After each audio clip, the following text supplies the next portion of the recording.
ginnaaw buñ la nuyoo jàngoro bi di Covid 19 law na ci àddina bi yépp ku nekk ngi ci def pas-pasam ak dooleem ngir xeex ko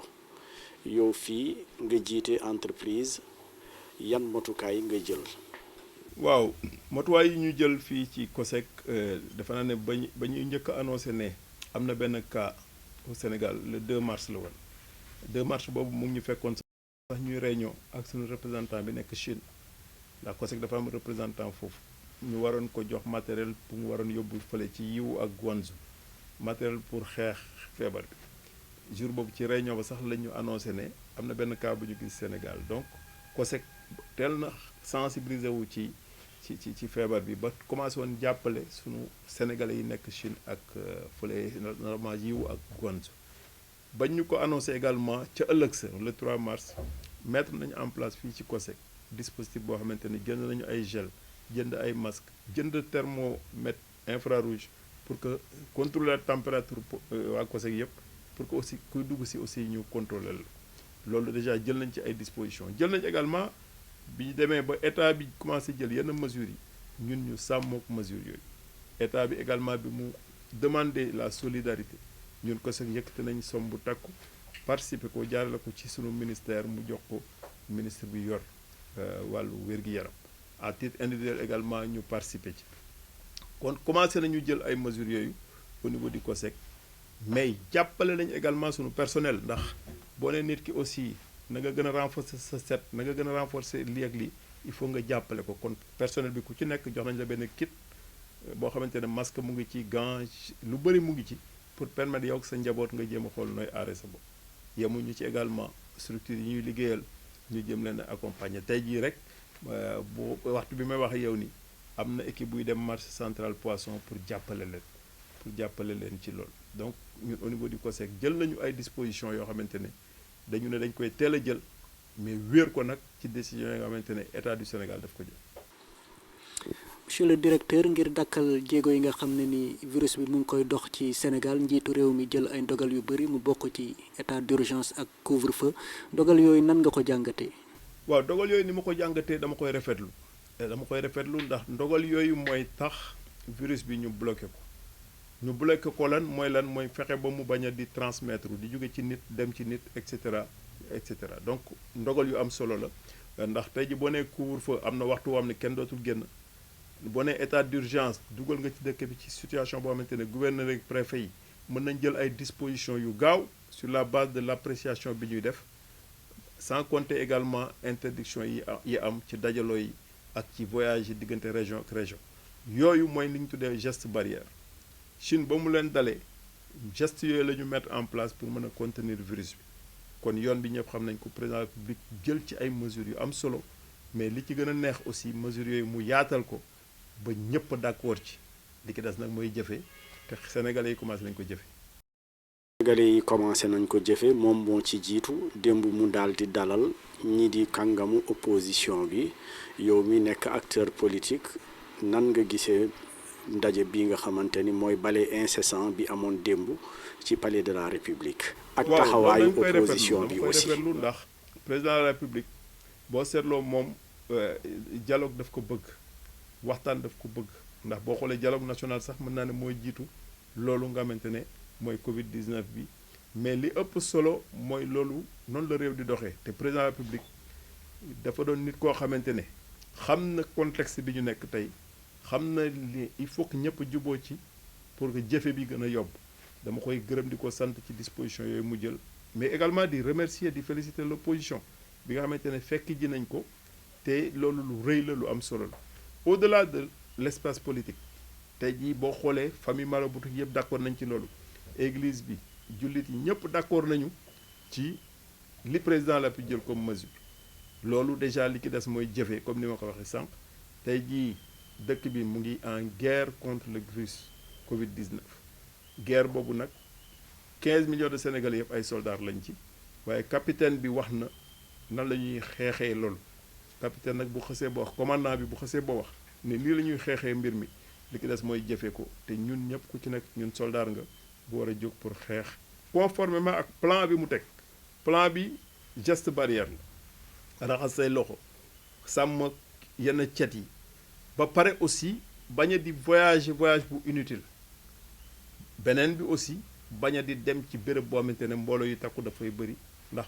fa mën nga fa ko wàlle bu dee am nga ko mën nga ko fa jëlee bu dee amuloo ko woon te kenn du xam ku la ko wàll kenn du xam foo ko jëlee loolu mu nar a gën a compliquer liggéeyu personnel de santé yi donc pour yombal liggéeyu personnel de santé bi nga xamante ne ay jàmbaar lañu pour yombal loolu yëpp nag moo tax président public fexe ba classe politique bi yëpp juboo ci te loolu defe naa ne day wane ne Sénégal dëkk bu rëy la dëkk bu mag la. yow monsieur le directeur nga fekk baax ca Diass foofu la aéroport international Blaise Diagne nekk ka importé yu bëri nag wàcc foofu yan disposition nga jël ngir aar waa Diass ci virus bi. waaw ba ñu ko yëgee déjà premier cas bi ba mu amee conseil des ministres am président jël dogal toxal li mu naroon def 8 mars toxal yenn rassemblement yi ñun fële ci Diass dañu bind ne dàq nañu lépp lu ñu prévoiroon foofu ñu waxoon sax ak presse bi lépp lu ñu prévoiroon ci manifestation yu dajale mbooloo ñu dàq ko yemuñu ci ñu def benn document reprendre ci comportement yi citoyen bu nekk war a am photocopier ko ay milliers d'exemplaires tas ko fépp ci dëkk ba yemuñu ci semaine yële passé ànd nañu ak xale yi jàng médecine ak pharmacie te dëkk ca dëkk ba am benn association ba ñoom ñoo ko moomal seen bopp tuddee ko Safen assistance médicale xale yooyu aussi ma dajale leen ñu ànd ak samay nit dem ci village yëpp 17 villages yëpp ñu jox leen ay moyens ñu fexe ba équipé jàppale poste de santé yi am nañ ci 6 mais case de santé yi am nañ ci 11 fukk ak benn ñu dem jàppale leen mais dem bi li ci gën a neex dama leen ne ba leen demee wax leen ak chef de village wax leen ak imam wax leen ak président ASC ba leen dajalee ba noppi ngeen wax leen en respectant les distances sociales comme ni ñu koy waxee mais ngeen porter leen message bi xale yi ñu def ko ci benn dimanche def 2 groupes ñu dem porter message boobu yemuñu ci ñu équipé wàlle poste de santé yi équipé wàlle les cases de santé semaine bii aussi action yi dina continuer sensibilisation bi foofu ca Diass ak la ko wër mais li ëpp solo rek mooy citoyen bu nekk sa environnement immédiat fa nga dëkk fa ngay liggéeyee nga fexe ba message bi jàll wesaaroo te jàngoro bi tax la ba ñu tëj ay frontières yu bëri yéen COSEC xam nañu ci seeni yëngu-yëngu bëri na lu ciy nekk ay chargement rawatina bateau yu mag yi ndax am na gàllankoor bu mu jur ci liggéey bi fii. waaw am na ci gàllankoor parce que effectivement commerce international moom fu sooxee rek ñëpp yëg ko fii COSEC tàmbal nañ ko yëg waaye li ëpp solo rek mooy ñu jàpp ne activité économique bi arrêté wu ñu continuer liggéey continuer également xool nu ñuy anticiper n'est-ce pas ci jafe-jafe yooyu di waaj a ñëw jamono semaine bële passé dama def woote réunion comité de direction wu COSEC ma ne leen situation exceptionnelle mu ngi waaj a am lan mooy priorité par rapport ak li des ci at bi lan la ñu war a def ñu waxtaanee ko liggéey ci ba recentrer un peu plus nos missions ci li ëpp solo n'est-ce pas donc loolu moom jot nañ ko def dina am aussi impact ci budget COSEC mais loolu aussi dinañ xool nu ñu ciy liggéeyee rapidement pour mën a recentrer suñuy effort ci li ëpp solo conséquences yooyu du ñàkk ba tax na aussi au niveau interne xool nañu ni ñuy gën a réorganiser ndax virus bi dafa laal wér-gi-yaram waaye dafa laalaale koom-koom ndax bu demee ba dëkk bu nekk di tëju bu demee ba nit yenn dëkk yi nit mënatul génn dem liggéey ndax dañu leen confiné mooy confinement mooy ne toog leen seen kër la tàng ñu xeex ak virus bi kon appareil production dëkk yooyu dina am jafe-jafe dëkk yooyu lañ daan indi Sénégal mën na sooxe la ko Sénégal war a yónnee mën na sooxe mais nañu jàpp ne rek combat bi priorité bi mooy virus bi mais sóoraale également l'aspect économique moo tax le chef de l'État rappelé na ko ci discours am ne leen l'activité économique continue mais les gestes barrières na ko ku nekk. aussi ñu intéressé wu ci beneen cas muy secteur de l'anacarde nga xam ne ni ci jamono yi mu ngi dox ay jéego yu am solo ci wàllum production bi ak crise bi ñu njott ne fa la ñu jëm est-ce que yaakaaroo ne production beeg yi ni mel dina sooxe tuuti. waaw xam nga ndaamaraas bi dafa am muy anacarde dafa am lu ñu ci jéego yu rëy yu ñu ci dox ñaari at yi passé ba Sénégal jaay ci lu bëri ci bitim réew COSEC joué ci rôle au même titre que yeneen structure état yi jamono yi la passé def nañu réunion ak waa filière anacarde ba juboo ci nan la ñuy doxalee campagne bi ñuy jëm waxtaan nañu également ak structure yu mel ni DER ak yenn banques yi pour ñu xool nan la ñuy accompagner acteurs yi en termes de financement mais il faut que ñu xam ne aussi impact moom dina am impact négatif dina ci am mënul ñàkk maintenant li ci ëpp solo aussi nit ñi war ko comprendre mooy commerce international nit ki du déplacé ak marchandise am maanaam da nga koy charge ci bateau yi dem yóbbu donc loolu aussi mën nay continuer tant que activité physique yi am ci biir port yi manutention beeg yëkkati conteneur yi teg et cetera tant que loolu arrêté wul mën nañ tant que transport ci région ba arrêté wul mën nañu jàpp ne activité yooyu mën na continuer am mais effet dina ci am te je pense que acteurs yëpp sóoraale nañ ko mais li ci ëpp solo rek mooy xeex ci ñaari registres yi xeex pour virus bi jógee fi mais également maintenir l'appareil de production comme ni ñu ko état. nga nekk koo xamante ni sa xam-xam màcc na ci wàllu koom ak ci wàllu mbind nan nga yaakaar ni àddina bi noonu lay bindoo ginnaaw bu ñu daanee lii di Covid 19 bi te ñoo ngi ciy am yaakaar. waaw àdduna bi li ñu yaakaar ñun mooy après Covid 19 bi àdduna bi dina changer xar kanam ndax boo xoolee même ci démbu àdduna bi lu ci bëri changement yu bëri day tàmbalee noonu boo xoolee empire yi fi jaaroon yëpp léeg-léeg dañuy am benn feebar muy ay peste ay variole feebar yu njëkk yu nga daan dégg bokk na ci li gën a sooxeel yenn empire yu mag yu fi amoon boo seetloo fu mel ni France am na benn bu ñu tuddoon la peste noire nga xamante ne dafa ñëwoon fekkoon France am 17 millions d'habitants 17 laa wax fukk ak juróom-ñaar millions habitants peste bi yow yóbbu juróom-ñaari millions yi bàyyi fa fukk am na yeneen façon feebar boo fàtte ko même la peste bi egsi woon ba fii Ndakaaru 1914 ba taxoon sax ñu taal ay kër pour bañ peste bi egsi maanaam taal ay kër jël ay dispositions yoo xamante ne c'est des dispositions radicales kon après Covid 19 adduna bi mënul bañ a changer xar kanam ndax dañ ne woon ci adduna boo xamante ne dëkk yi am koom dañ doon tëju ba pare di bloquer yeneen dëkk yi am koom dañ duggoon ci li ñu tuddee la haute finance maanaam di def ay spéculation tey ji dëkk bu mel ni dëkk yi Afrique yi daan nañ toog rek ñu ne leen sa prix matière première nangam lay jar fekk ñooy décider affaire bi ci place boursière yi la fële ay Londres wala fenn adduna boobu tey moo toll ci béréb boo xamante ne dëkk yooyu ku ci nekk yaa ngi xool nan ngay renforcer ce dispositif kon après Covid 19 doomu aadama dina gën a ubbiwaat bëtam fàttaliku ne solidarité moo yor àdduna fàttaliku ne jàppalante am na solo fàttaliku surtout ne nit war na xam ne nit rek la donc loolu changement de mentalité dina ci am grande puissance yi également nga xamante ne feebar bu daan jóg rek ñu ne Afrique wala beneen dëkk tey ji feebar bi law na fépp mais loolu nag remise en cause boobu après la pour le moment priorité bi mooy xeex feebar bi mais après Covid 19 bi dëkk bu nekk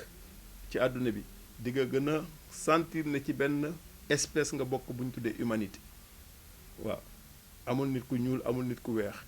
ñëpp benn la ñu war a doon def benn say comme ni ñu defee say actuellement di xeex Covid 19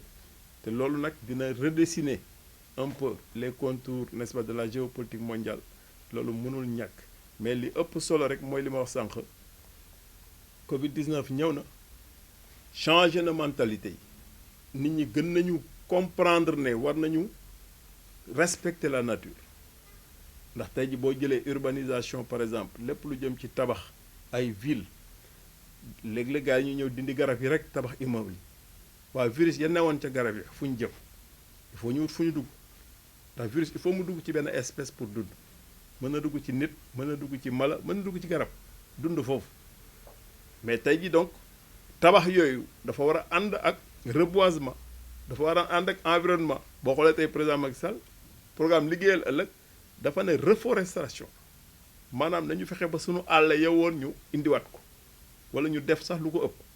mu def ci moyens yu bëri donc loo muy tekki day tekki ne même le modèle de développement ba daan am bu njëkk ba dafay changer par rapport ak fa nu jëm après mais pour le moment egguñ ci après Covid 19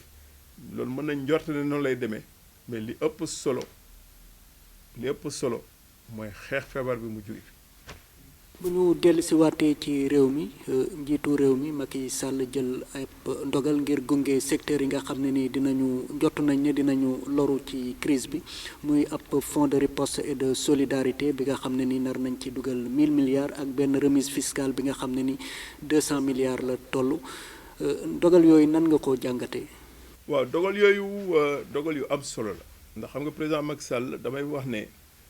dañu am chance am ci bopp réew mi nit koo xamante ne dafa am expérience xam ni àdduna di doxe ndax boo dégloo discours am bi keroog li mu wax nañu xeex feebar bi loolu mooy priorité bi nañu def geste barrière yi nañu fexe ñëpp comprendre lan moo tax ñu indi geste barrière yi nañu am fermeté pour appliquer geste barrière mais man état lan laay def naa teel a sóoraale ne war naa continuer accompagner population yu néew doole yi mu def ci 50 milliards minimum mu ne en même temps entreprise yi nga xamante ne ñooy créer emploi yi di fay ay salaire te nar am jafe-jafe ci période bi naa prévoir ne war naa leen baal 200 milliards d'impôts ndax duñ ko attan mu ne en même temps également fonds boobu nga xamante ne 1000 milliards la war a doon naa fexe ba développer solidarité ñi ko mën def ko man état aussi ma jël samay responsabilités dans le cadre du budget mais également ak au plan international nu may anticiper ci loolu kon day président mu ngi joué ci ñaari registre yi nga xamante ne mënul ñàkk mais priorité bi xeex bi la te fonds boobu dina ko permettre déjà mu atténuer les aspects économiques et sociaux yi nga xamante ne mënul ñàkk ci xeex bi kon loolu dañ koy rafetlu di rafetlu surtout le fait que ñëpp ànd ci d'accord ceeg moom waaw ndax bu ñu fàtte ne moom moo jiitee xeex bi mais xeex bi ku ci nekk ci ñun am nga ci pàcc boo war a jouer notamment en termes de gestes barrières à observer. sa kàddu bi ngay jëmale ci askan wi bu ñu daanee lii di Covid 19 bi ñoo ngi ciy am yaakaar. waaw li may dénk askan bi mooy bu ñu ko daanee incha allah mais nañ jàpp ne daanaguñ ko kon nañu xeex pour daan ko te xeex boobu bu ñu ko fàtte mukk mooy priorité bi ndax Covid 19 mën na dal ku ne mën na ma dal mën na dal ku ne ci ñun mën na dal suñuy doom mën na dal suñuy kilifa suñuy wayjur tey jii ci suba maa ngi dégg ne sax le prince ba nekk Londres fële prince Charles dal na ko dal na ay star dal na ay anonyme dal na façon nit ku nekk kon priorité bi loolu la mais après Covid 19 bi ñun Sénégal aussi war nañu xalaat ne gën a jàpp ne consensus dafa am solo Sénégal dafa nekk ci li ñu tuddee émergence mais émergence boobu dafay soxla beneen façon xalaatin surtout ci population yi ñu ku nekk jàpp ne war nga gën a jàppale sa réew te loolu dafa am solo tey jii xëccoo bee xiroo bee ŋaayoo bi lu ko nit ñi fësal li ëpp solo mooy tool bi benn tool la bu tudd Sénégal ku nekk war nga indi jumtukaay boo koy tabaxe et c'est important kon loolu lay rappeler nit ñi président bi boo xoolee ba muy lancer dialogue national comprendre na ne Sénégal bii ma toll mu gis pétrole gis gaz gis yeneen Sénégal boobu soxla na doon benn mbooloo mooy doole kon après Covid 19 incha allah bu ñu ci génnee jàmm nañu gën a jàpp ne benn dëkk la ñu am war ko tabax ku nekk war a indi pexe boo koy tabaxee loolu moo ci ëpp solo mais pour le moment léeg-léeg sax du ma sawar di wax ci après Covid 19 parce que li teew te ne tar mooy ñu xeex ko te xeex boobu buñ ko fàtte guddi ak bëccëg. kàddu gu mujj gi monsieur le directeur. kàddu gu mujj mooy dama di gërëm di leen sant ci occasion bi ngeen ma may ma wax ak population yi di wax population rek ne leen décision yi président de la République jël opposition bi ànd ci kilifa diine yi ànd ci leader d'opposition yi ànd ci ñoom seen jaan wàcc na ku ci nekk ci ñun maintenant mooy ci des su ma nee ku ci nekk ci ñun mooy nañu éviter di voyager wala di déplacer wu bu dee déplacement bi amul njëriñ bu vital pour nous nañu moytu di daje ci ay mbooloo d'ailleurs dañ ko interdire sax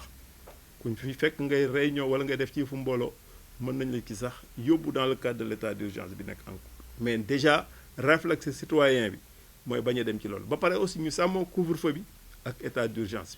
bi yooyu daal laay dénk population yi di leen wax ne général bi wax na nan la ñuy gérer général président Macky Sall fexe na ba juboo ci ak képp kuy leader d'opinion di kilifa ci dëkk bi li ki des mooy ku nekk ci ñun nga jàpp ne soldat nga te sa combat bokk nañ ci li tax ñu remporter victoire bi loolu nag kenn waru ko fàtte moo tax loolu laay tëjee di ko rappeler sama bopp di ko rappeler yéen ñi nga xamante ne yéen ay journalistes yi yéen sax yéen gis naa ne vous êtes au front te loolu lu am solo la waaw di ko rappeler également ñi ñuy déglu ak ñi ñuy seetaan geste barrière buñ ko fàtte moom Covid 19 du déplacé wu ñun ñoo koy déplacé. jërëjëf kon mbokk yi doon teewlu ci Sénégal 7 ñu doon dalal kon le directeur général du conseil sénégalais des chargeurs COSEC Mamadou Ndione jërë ngeen jëf di leen dig daje beneen yoon.